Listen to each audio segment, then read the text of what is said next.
This morning's parable has the reputation of being one of the most difficult and baffling parables in the Bible.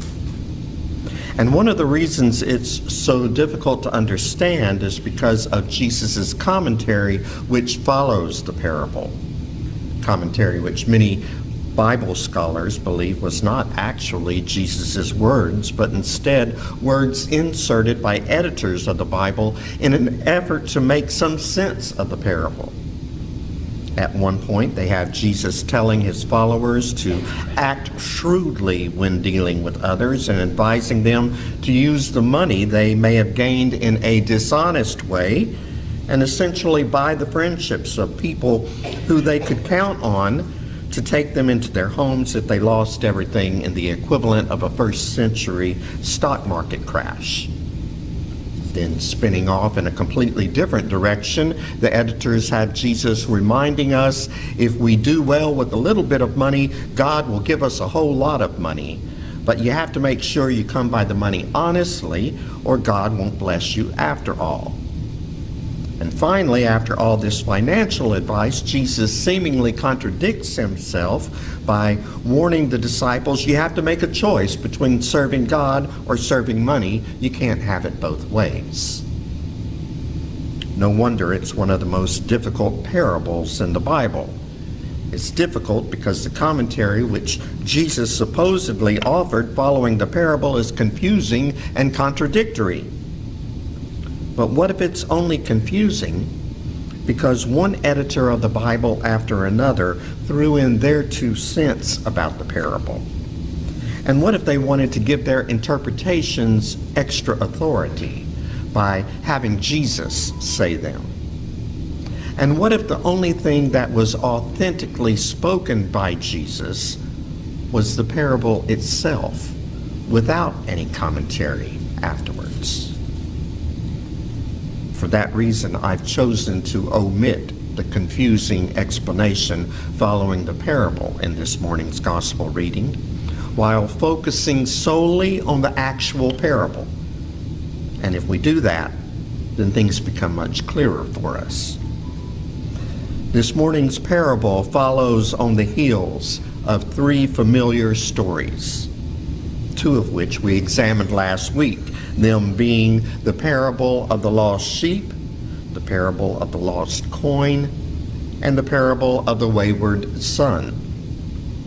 In each parable, the objects of the story are celebrated and affirmed once they are returned. They are celebrated when one would think they should not be. A wandering sheep is a nuisance. Searching for a lost coin can be more trouble than it's worth. And a son who squanders his portion of the family inheritance certainly shouldn't be the object of celebration, but he is. All 3 parables end with the celebration and affirmation instead of punishment or judgment. And so Jesus tells another parable, the one we heard this morning. He tells the story of a rich landowner and his foreman.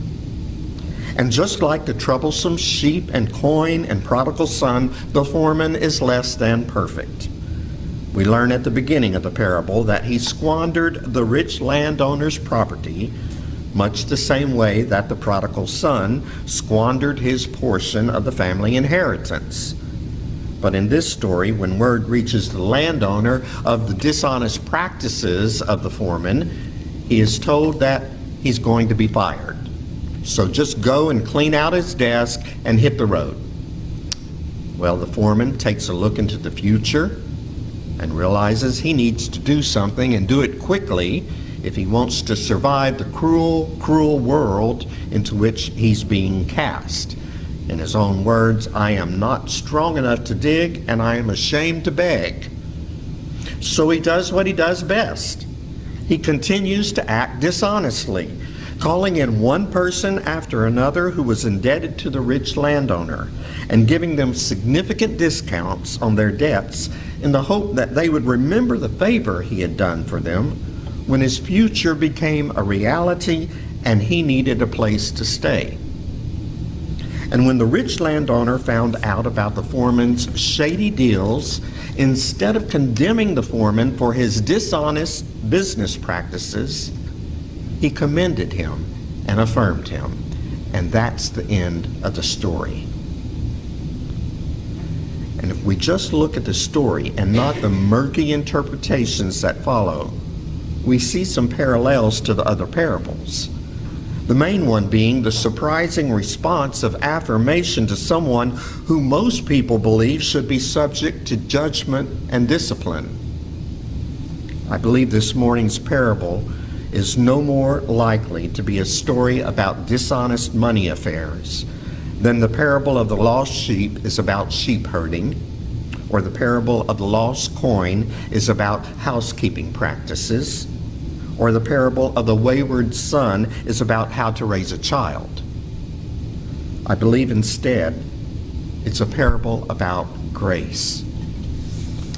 The foreman got a glimpse of his future, and he realized he could allow his fate to be determined by others, or he could take control of his destiny, doing whatever needed to be done to ensure he had a place to eat in his next life.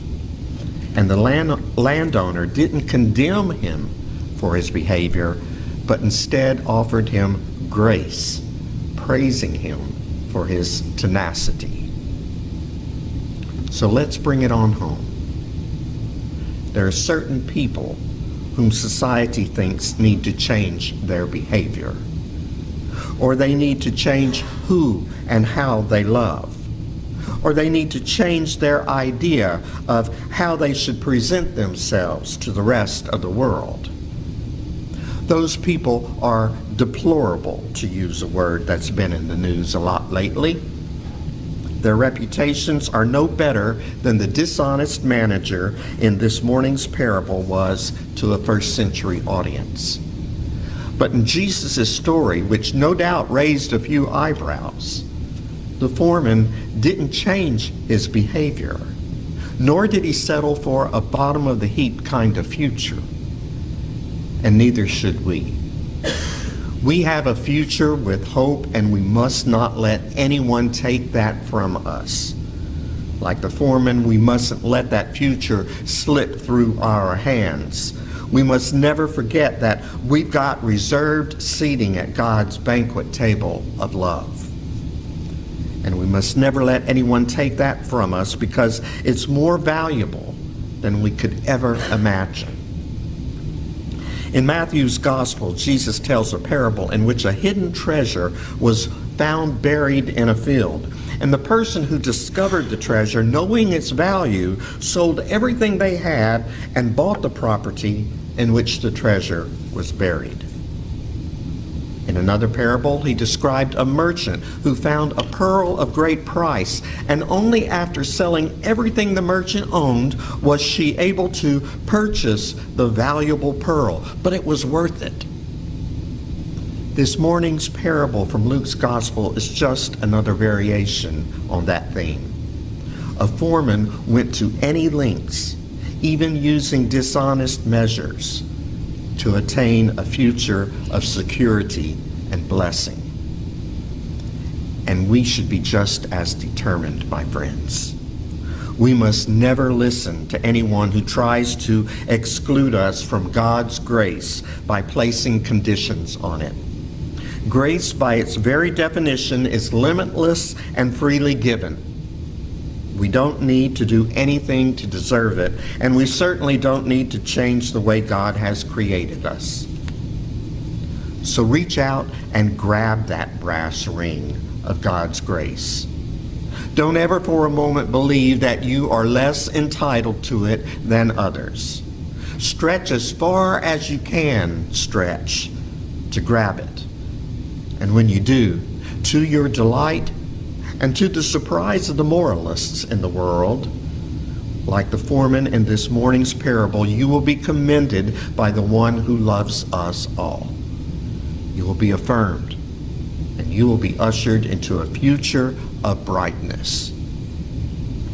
May we each see in our destiny a bright and priceless future of God's grace and love.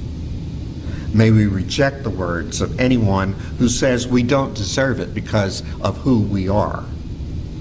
And may we reach out and grasp that future of God's love and goodness, holding it close to our hearts and deep within our own spirits. Amen.